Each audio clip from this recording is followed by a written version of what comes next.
Туреччина будує бетонну стіну на кордоні з Іраном. Вона має зупинити потік нелегальних мігрантів, в основному з Афганістану. Стіна простягнеться майже на 65 кілометрів у східній провінції Ван. Останнім часом у Туреччину стало прибувати більше афганців. Багато мігрантів тікають від насильства у зв'язку з наступом Талібану. У міру того, як США і їх союзники виводять війська з країни, угруповання захоплює все більші території. В минулому році ми затримали на кордоні 105 тисяч мігрантів. У цьому число біженців, схоплених на кордоні, вже перевищило 55 тисяч.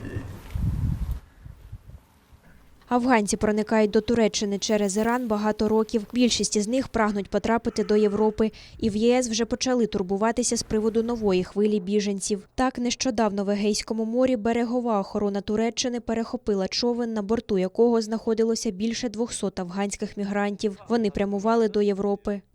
А минулого тижня прикордонна служба Туреччини оголосила, що затримала недалеко від іранського кордону 1500 нелегальних мігрантів. Більшість були афганцями. У Туреччині вже знаходиться майже 4 мільйони сирійських біженців.